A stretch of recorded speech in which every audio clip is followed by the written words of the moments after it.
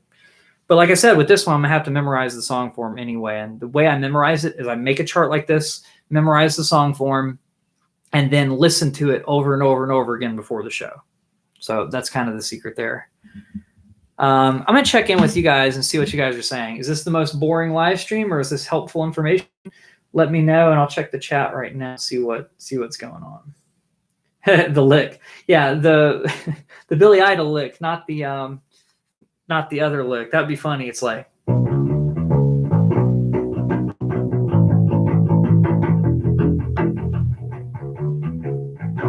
yeah, that'd be funny. Anyway, let me go down here and see what you guys said. All right. Key of E. You said, was that key of E comment about the other song? Because yes, this one's not staying in the key of in one of those keys. Momo says, I'm sitting here. I have perfect pitch. I don't know why I'm here. Yeah, if you have perfect pitch, this is probably really obnoxious because one, you can already tell what the song is going to be when you hear it. And but I think what helps is your memory is probably pretty good if you have perfect pitch too. But part of the reason is that you may just need to write stuff like the song form, right? So that you're not missing a note and then figuring it out just from what the guitar player is doing, you know, as it's going or whatever. I'm sure that helps a lot, but just knowing the song form itself and memorizing the form might be the only beneficial thing to you out of this whole live stream. And the thing that's probably annoying is also with the U basses having, you know, kind of moderately bad intonation. I'm sure that's fairly annoying as well because it's probably not staying perfectly in tune. But thanks for stopping by and leaving a comment. I hope the song form part is still helpful. All right. So then Navik says, hey, Steven, just tuning in. Not staying tonight. Okay, well, thanks for stopping by. Appreciate it. And Seth says this is great stuff.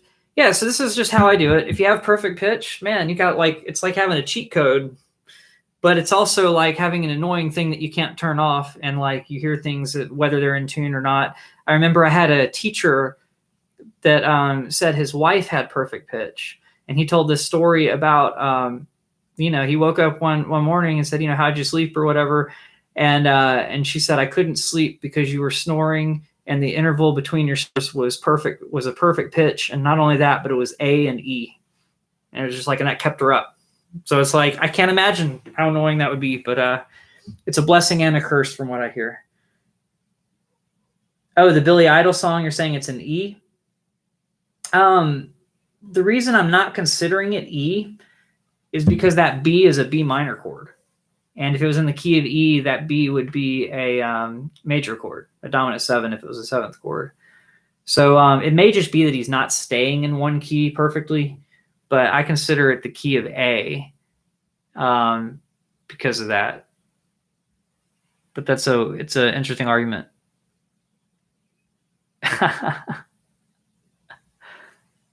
WC feels glad to have you live in our house again. Nice.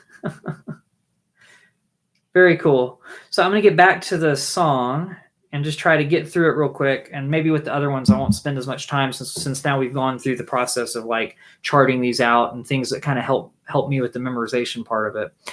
You guys may have a better memory than me. The song form may be easier for you to remember, but if you're like me and it's hard to kind of memorize the song form, writing it out really helps because at least my brain will halfway remember it will aid if I've written it down. So even if I don't get the luxury of looking at the chart, I might remember the order that I wrote down if I look at it a few times and just memorize it. And then I'm trusting my memory to remember the verse part, remember the lick. But I think I can remember. Right? Then it's just a matter of remembering, do I go to E or do I go to A? Or do I do this? And so in the rehearsal, the way I cheated on this was the guitar player was facing me. So I let them know, oops, I forgot to go over this one because I saw that one list and forgot that you added a text that added an extra song, and which was White Wedding. And so in the rehearsal, I didn't know to do the lick at all because I just forgot that was in the song.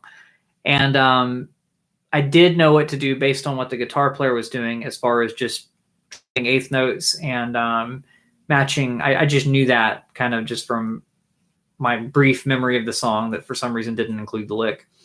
And that way I just like watched him. And so if he went to an A, I'd know to go to an A. If he went to an E, I'd know to go to an E. If he went to a D, I'd know to go to a D. So that kind of helped. I could just watch his hands, and knowing the guitar chord shapes really helped me through that in rehearsal. But I made the note that this is one that I really needed to spend some time on. One other thing that's kind of interesting about this gig on Friday is we actually play with in-ears. So if you've ever had monitors that go in your ear, like headphones basically, instead of doing wedges, which is like a speaker on the ground facing up at you, then it's kind of interesting. And they do it this way, and so does the church. But what you hear in those headphones is not only the other people playing, but there's also a metronome going. So we can actually play the songs at the right tempo. And then sometimes we do that because, especially at church, but even with this band too, we don't have a keyboard player in this band, and we have keyboard parts that we'd like to be there. So they put the keyboard parts as the track. So we get the metronome in our ears with the tracks, and we also get a little voice telling us, which this totally negates me having to learn the song form that well, I guess. Except on this one, I don't think they have a track. So this one, and the reason I'm spending more time is there's no track telling me chorus 2, 3, 4, and then it goes in. But on some of the other songs, you have things like a voice that shouts the verse 2, 3, 4, and then it comes in. And the band actually, the guitar player had to make the tracks. So I can't imagine how long that took, but it makes it a lot easier if you have a substitute come in to play the gigs, because they don't have to learn all the song form. They just need to generally know the song. If they forget what comes next, there's a little voice telling them. So that's been really helpful for me. But I still have to know the individual parts, and I have to know the things that the voice isn't going to tell me, that just affect the bass part, that don't affect everybody else. So anyway, back to the song. So we got the second intro thing going on.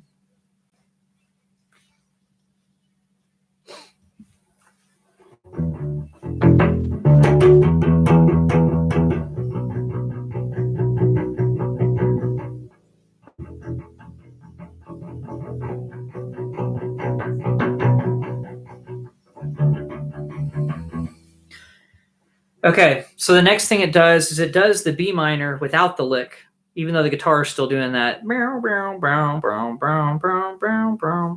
thing.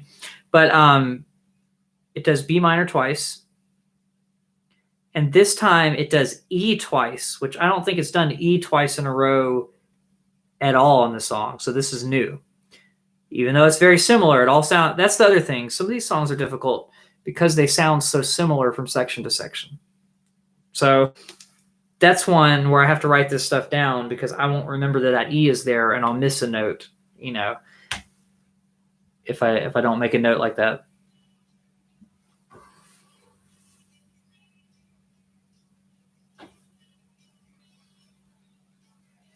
That's that D to E again.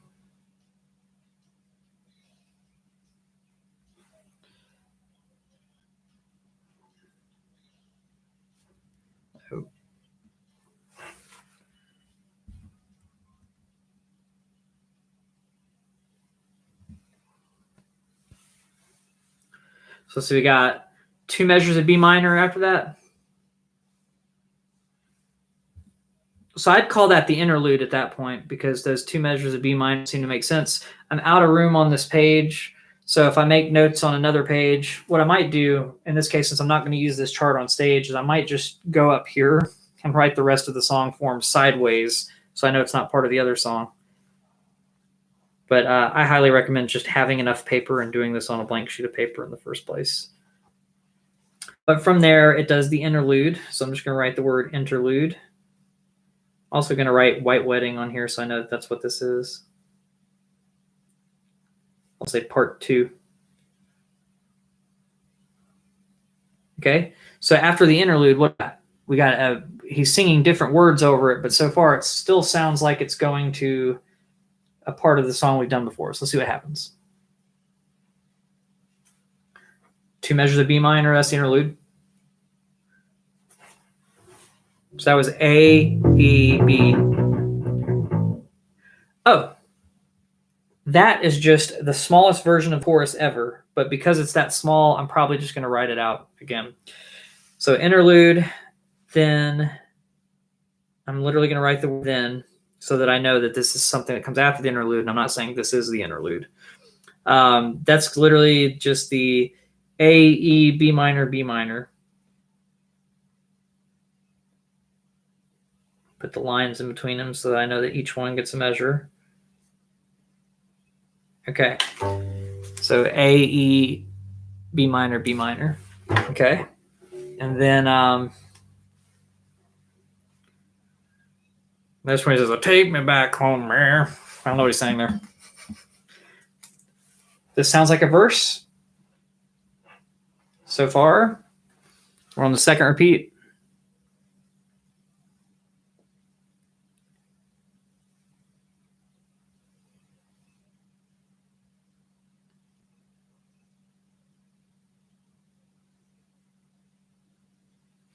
Good, it's just a verse. So now this sounds like a chorus. I'm going to write the word verse, though.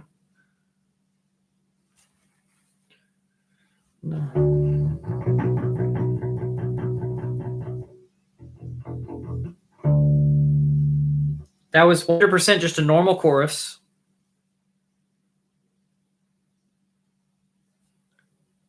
And a double interlude.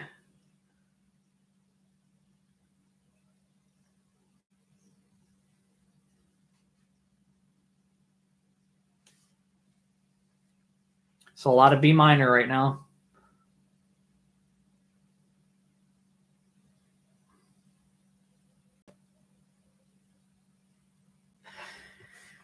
All right, he hit on B minor forever, so I'm going to go back in and count that. So there's our normal chorus, interlude times 2. So here's our interlude. Second half of the interlude. Then he starts singing. 1 measure, 2.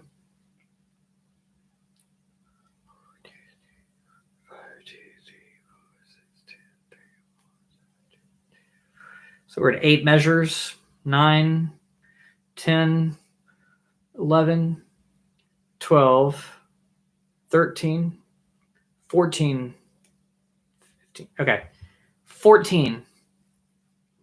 14 measures of B minor. I don't know how I'm going to remember that later on, but there are 14 measures of B minor there. I know I sound a little bit annoyed because it's like one of those things where it's like you have to know these things, or you have to know the vocal cue to go there. Sometimes it's good to know both. To know it's 14 times, but if I miscount, know what the vocal cue is anyway. Given that they do the ending like this. So I'm going to write B minor times 14 instead of writing it out 14 times. And then see what the rest is.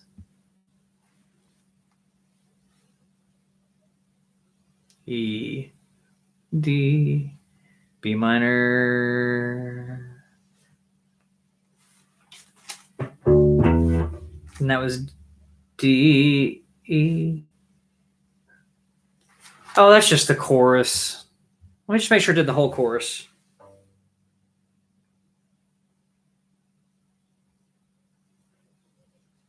No, it's not. It's actually not the chorus. D, E, B minor, E, D, B minor.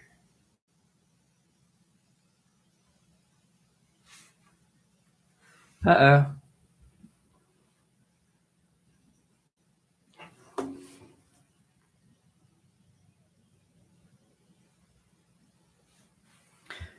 Oh my goodness. Okay, and then it fades out doing okay.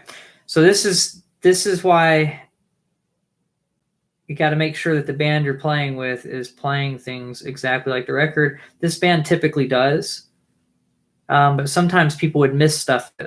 and just assume that it's just a normal chorus, or assume it's something else, like I almost did just then, right? So so we've got E to D to B minor to B minor, D to E to B minor to B minor. So that just sounds like the second half of the chorus. Then it does E to D to B minor twice and fades out.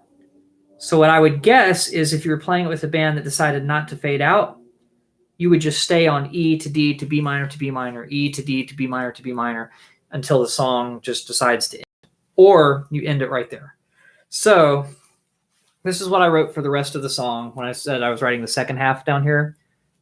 The interludes, that's just B minor for 2 measures. And then I think it was a double interlude, actually. No. That one's a single interlude. The double interlude's underneath it. Okay. So single interlude, then this set of chords. Then it goes to normal verse, normal chorus. Then it goes to the interlude times 2, which means we stay on B minor for a total of 4 measures because the interlude's 2 measures. And then we've got B minor for 14 measures.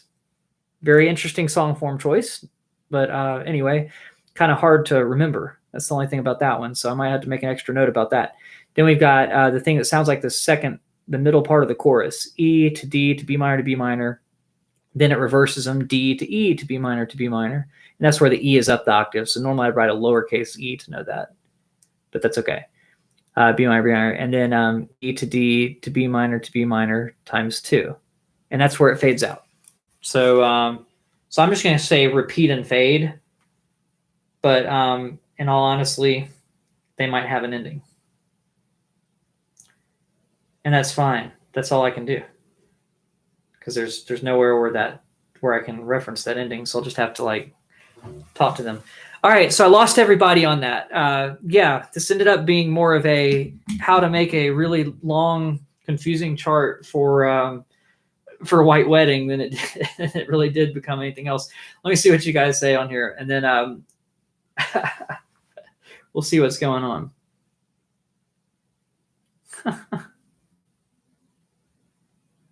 All right, so I'm not sure if anybody said anything. It looks like Seth said something at 7:49. Is anybody still there? I see 4 people still watching. So if you're still here, say hey.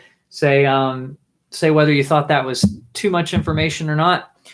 But yeah, sometimes doing songs like this, just knowing that I need to know the song form, these things take an hour. And then I'll be exhausted, and then I'll get 3 or 4 done in an hour that aren't as weird song form wise. But sometimes it just takes a while to figure that out. So here's a quicker way to do it. If I knew ahead of time that the song form was going to be kind of weird, I could pull up the Guitar Pro tabs and just follow along once to make sure that they have the form. And if it's correct, either just copy and paste that over into my notes, or make my chart from that knowledge, instead of having to do all this stuff. So Robert says it helps, but I have a lot to learn. Yeah. So the big thing is song form. So being able to know if a section is the intro, the verse, the chorus, or if it's something that's an add-on. Like, and when it's something added on, I write it as a separate section. Like that's an interlude, or that's a or just whatever you want to call it. It doesn't really matter. And if it's exactly like the intro, you just say, oh, that's the intro. But yeah, on this song, there's a lot of eighth notes, and then there's that one lick that happens just a couple times in the song. And so yeah, so that's just kind of good to know. But calling that thing the second intro, I'd probably rewrite that to make it a little bit more obvious to me if I were to look at it a second time. But these notes can help me make a better chart now that I have it. So Seth followed along the whole time. So that's my convoluted way of making charts. If I go through my charts and show you all the different songs, you can tell where I've had to do certain things, right? So like here, you can tell I've had to cross out some stuff. Sometimes it's just that I wrote it wrong, and other times it's that I missed something in the form and had to go back, and I was trying to make the chart too quickly. So There's one for Down on the Corner. That's interesting. So on Down on the Corner, let me see if I can find where I wrote it. It's the second one down on this page. So if you just look at the second song, you can see I wrote the key. So this is sometimes how I do it. I wrote the key on the side, and then I wrote what the bass line did.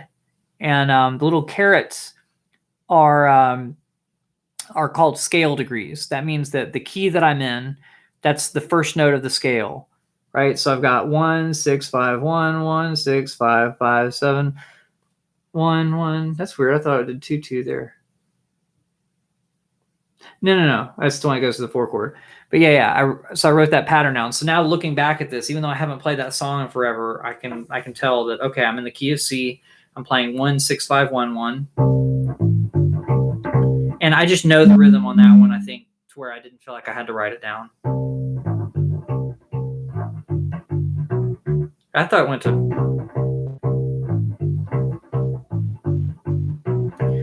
Then it goes to the 4 chord, so I had that repeats there and then went to the other part. And then it was 3 5 5 that time. And then it goes back to the first part. And then for the whole song form, all I have written is this tiny little thing, which means it probably just repeats that over and over, or that's all that I needed to spark my brain to knowing the rest of it. But yeah, so that's the idea. So do you guys have any questions about what I did that maybe I can help you? Did any of you guys get lost on any part of this and would like an explanation of what I did? I'm assuming not. I just lost another person watching. So I might make another chart. So that's it for that that show. I think the rest is just reviewing songs that I already know, and that's kind of the idea. But basically, then there's the wedding the next day. So if I look at the wedding list, I actually have it on an email this time. Let's see how many songs I have to learn for that. Hopefully they won't take as long as that one did. That one took an especially long time. So far, First Dance, Can't Take My Eyes Off of You. I already have a chart on that from the wedding we did last week. So I'm good on that one. I think I just found that one on Ultimate Guitar rather than charting that one out. That just took a lot less time. And then after that, we've got You Got It by Roy Orbison. So I don't know that one. And the last one's Simple Man. I do know Simple Man, so I don't really need to go over that one. So let's see how many songs we got. We got You Got It by Roy Orbison. Then we've got One Margarita by Luke Bryan. I've never heard that song before in my life. Heartache on the Dance Floor. Not sure about that one either. Honky Tonk Woman, I know. Die a Happy Man, I've played before, but I'll probably want to review it once. Sugar by Maroon 5, I know it. Long Train Running, I'll probably review it even though I know it pretty well. American Girl, I know. Take Me Home Country Roads, I know. Let's see. I Can't Help Myself by the Four Tops. The Four Tops are Motown, so I'm probably going to spend extra time on that one. Signed, Sealed, Delivered. Staying Alive, I've written a chart out for it, so I'm just going to have to go back in and see what my chart was. Tub Thumping, I've played it before. It's been a long time, so I'll just have to review that one as well. Semi Charmed Life, pretty good on that one. We play that one regularly. TikTok, it's probably the Kesha song.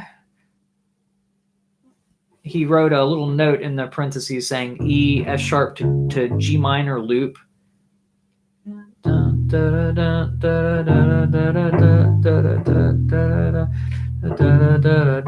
Okay, cool. I'm not going to worry about that one since he wrote the chords out and they seem to make sense to me. Blinded by the Light, I'm going to have to go over that one. Take Me Home Tonight, I'm going to have to review that one. Although we did play it this past week, so it won't be too bad. And then Hang On Sloopy, I'll have to learn that one. And Wonderful Night, I already know. So how many songs was that? Let's see. One, from scratch. It's 1, 2 completely new ones. 3, 4, 5. So there's only 5 completely new songs there. So I'll start with those and then read the other ones before the wedding. But what I'll probably do is make the charts for the ones I absolutely don't know. Look to see if I've already made charts for the other songs. Basically, I write them all out on Google Drive. And then that way, if I can go through the old weddings and just be like, oh, there's that one. I'll just copy that one over. And if it's a different singer, I'll change the key. But that's all I'll have to do. And I'll just compile all the songs on one document. I wonder if it'll be easy to show you what I do there. Let me just go to my Google Docs, drive.google.com. Just find, okay. So this is what I did for last week's wedding. Oh, that one's not a good one. Okay, this has. Okay, it's not really the best example. I'm gonna have to see if this is working. So I'm gonna use my phone to get the let's see. Looks like there's a delay. Okay, so come rain or come shine, I wrote out this intro to it, but then I realized that the rest of it, the guitar player is going to be going off an Ultimate Guitar chart, so I just copied this over from Ultimate Guitar. Just literally copy-pasted it straight down. So nothing crazy there. That worked for me. I played through it to make sure it worked, and then went through. So then this one, it had to be you. We ended up scrapping this and kind of making our own chart and doing a simplified version. How sweet it is, I already know. It's just a note that it's there, and just in case I would forget that it starts on the 4, just so I know that. And then this song, Castaway, is a Zach Brown song. So I made some notes. This Paradise part goes above the chords that are over there, so I know that hits words that he says. So sometimes it helps know the words, but then everything else is kind of how we were doing it, times 3, times 4, the number system, and the key over here. Can't take my eyes off of you. That's one I'm going to have to do on this one. So this is going to get copied over. So I'm just going to copy this and create a new document. Let's see if I can do that. File, new document. And so I'm just going to go ahead and paste that over. So that way I already have that one figured out. It's not one of the dances, so actually it was, wasn't it? Let's see. Can't take it was the first dance. Okay, so yeah, I can just leave that at the top of the page. And so I just, okay, so that's close enough to the top of the page. Now what I do up here is I put the date that I'm going to be playing the wedding. So this is going to be on the 15th. So just to give you an idea, that's how I organize things on there. But that's what they look like when they're typed up. The advantage to typing things up is if you make a mistake, you can just back up and retype it. And if you want to change things about the way you have it written after going through the whole thing, it's really easy to do there. You just type it up in a different manner, and then you can line things up a little bit better. So that's kind of nice as well. So I've got a question. Does anybody else do this like I do? Anybody that's still watching, do you make charts anywhere near similar to the way I do it, or do you have your own method? Or do you do it a very traditional method where you start with a page already sectioned out and then do a much more organized thing? So just let me know. And I'm curious to hear that from you guys as well.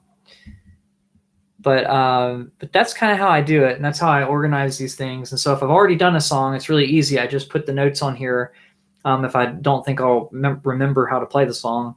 And then that way I put these on a tablet. I don't have yeah, I do. It's right here.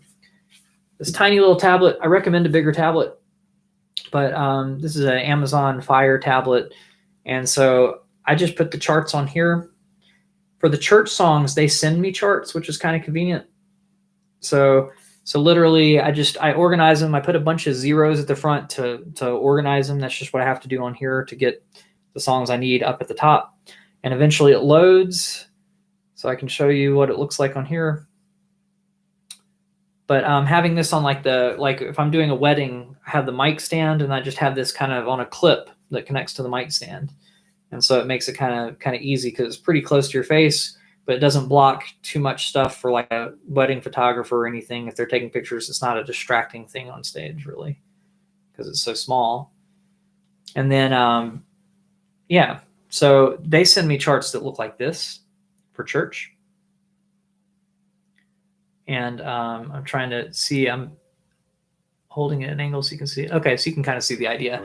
So it has the lyrics, and then it has the numbers above it, on this chart, but it's not always a number chart. Sometimes it's letters, and it just depends on what song it is, or if I prefer to have the number chart, or if I prefer to have the letter chart for that.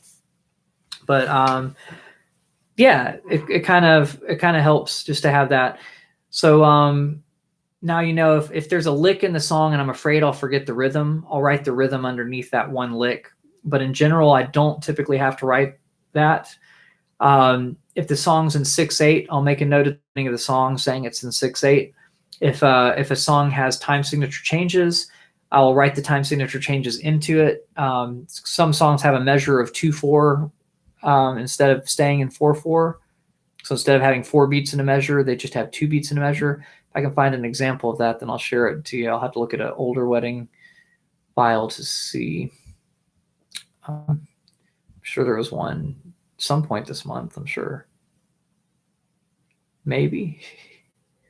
There's one for summer of 69. Does that have any? No, that's all 4/4. Jackson, closing time. That one doesn't have any.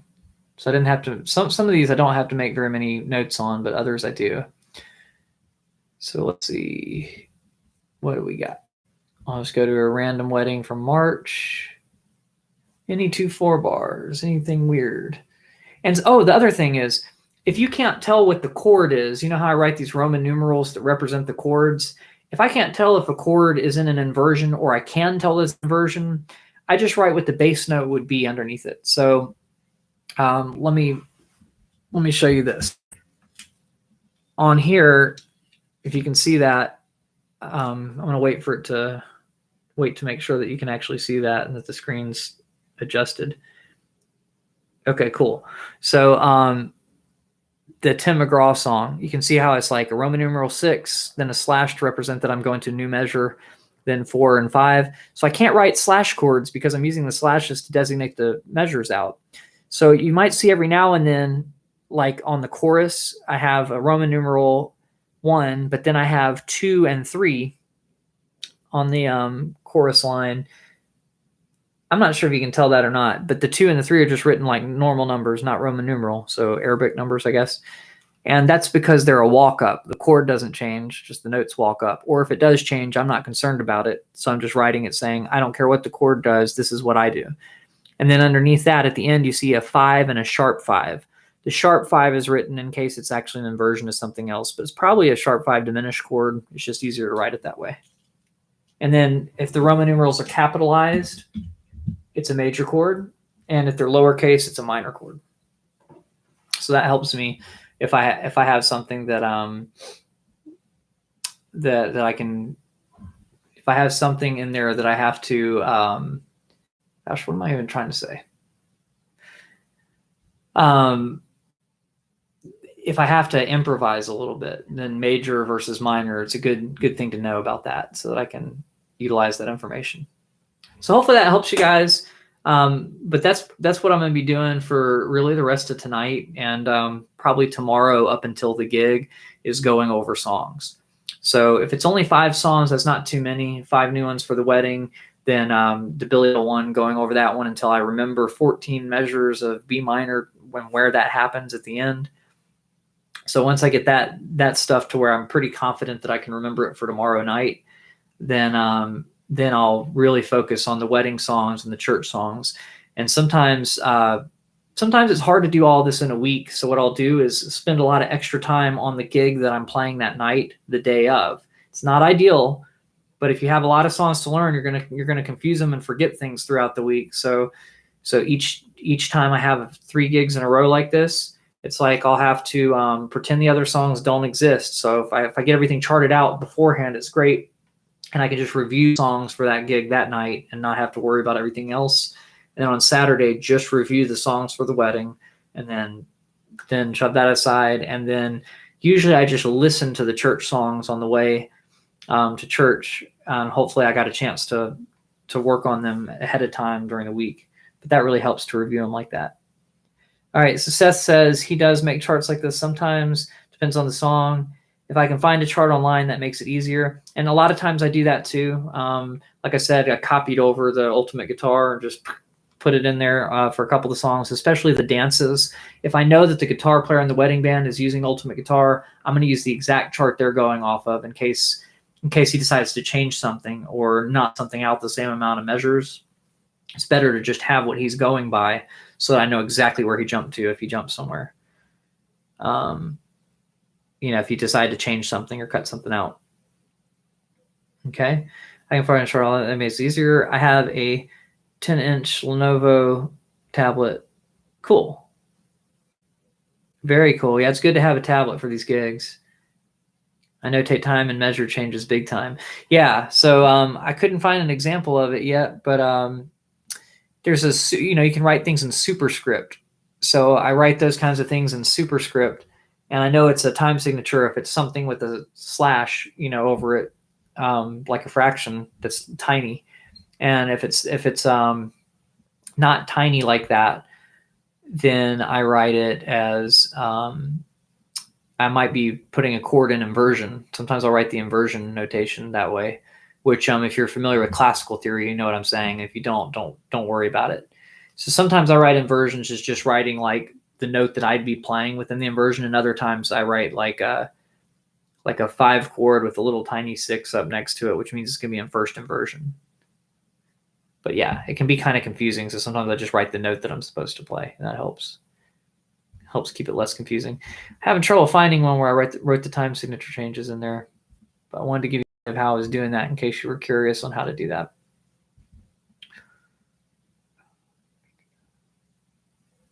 Okay, there it is. So Blinding Lights by The Weeknd, really? No, that's not it. The song Then, sorry. The song is called Then. Okay, so if I can get this to focus on here, if you look down here, I'm not sure if you can see that very well, but there's a little tiny 2/4 right after a slash. That's saying this is a measure of 2/4, then another slash, and then there's a measure of, it's back to 4/4 right there. So that's how I do that. And most of the time it is just 2/4 going back to 4/4, and occasionally you'll get a measure of 3/4 thrown in on some songs, but not usually too crazy. Not on the weddings, at least. So I hope that helps you guys out. If you have any questions about it, please leave them in the chat below. If you're just wondering, what's a good way I could shorthand something if I'm making my charts on the computer, I might have some ideas for you, just so you have a way to designate different things. Like I've had to figure this out. So that's kind of my system, where I'll use superscript to write the time signatures out. I use Roman numerals typically. And sometimes I'll do letters depending on the song. Like if it's not very obvious what key the song is in, or if it just changes so much that it would be more confusing to write the key changes than to just write the letters, sometimes I'll do that. But the main reason I write the number charts instead of letter charts is because you might have somebody change the key on you the day of. Like let's say you go to the wedding and the guy's like, hey, I know I sent this out to you guys in A major, but my throat's hurting me. Is it okay if we sing it in G major? If we play it in G major instead. And so if I had the letter names, it would be like, oh, well, that's a pain in the butt because I'll have to do the letter and then go 2 frets down from a letter, go 2 frets down every single time. But if I have the number system, then, oh, I know it's the 4 chord of this new key. Oh, I know it's the 5 chord of this new key. So it makes it a lot easier with the number system. Yeah. So that's kind of the thing. But I usually write them out like that. So hopefully that helps a little bit. Anybody have any questions just related to Ubase? Not necessarily all this stuff either. I know it doesn't seem like a lot of you guys have questions about this. It's probably just for the people watching. I'm guessing it's just interesting for you to know how I do that. But I know that it might not be that relevant. Most people can really just pull up charts online these days, like Ultimate Guitar. If you get the Ultimate Guitar app on your tablet, then you can just literally pull up that, and it actually has a transpose button on it. So you can just sit there and transpose it until it's in the right key, and that'll really get you through a lot. And then if you pay for the app, you can save your song lists in order with these. So I currently don't do that, but I highly recommend that if you're in a situation like I am, where you're in a wedding band or you're doing this, that, and the other.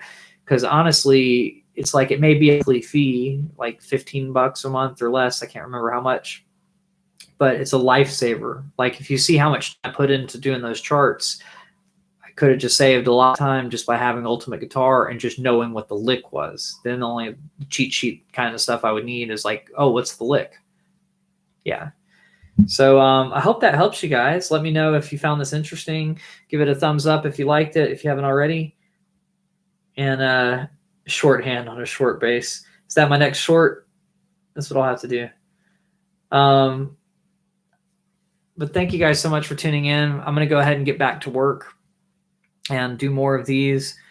There's also a gas shortage in Georgia. I'm not sure if you guys are aware of this, or how much of the U.S. it's affecting. It might be affecting your state too if you're not in Georgia, but if you are in the United States. So this weekend's interesting. It's good because all my gigs are kind of in the same area, but that area is not really close to my house. So I'm also trying to figure out what I'm going to do in that situation, as far as it's like a game. It's like a strategy game. Like, if I stay here this night, then that'll let me do all the things that I need to, or whatnot. I've thought about all the different possibilities. Like, I could camp between gigs. I could do this. I could do that. And it's kind of silly, but it's kind of fun. And then Seth says that he uses MuseScore. The reason I don't like MuseScore so much is because I haven't figured out a way to do certain things on it that I can do on Guitar Pro. And with MuseScore, if I want to do tabs and notation at the same time, like make a tab, I have to notate them out separately. Whereas on Guitar Pro, if I type in the tab number, it comes up as the right note up above, and then I just have to get the rhythm. And so that's not as much work. But that's the thing.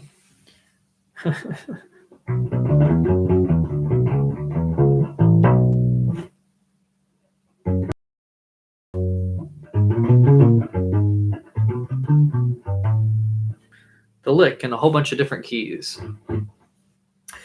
All right, so guys, you'll have a good one. Everyone have a good week. And if you have any questions, like I said, you can always leave them in the comments after the live stream is done as well. And let me know what you thought of this. And I will see you guys next Tuesday, and then next Thursday for another live stream. Tuesday for the weekly video, and then Thursday for the live stream. Bye for now.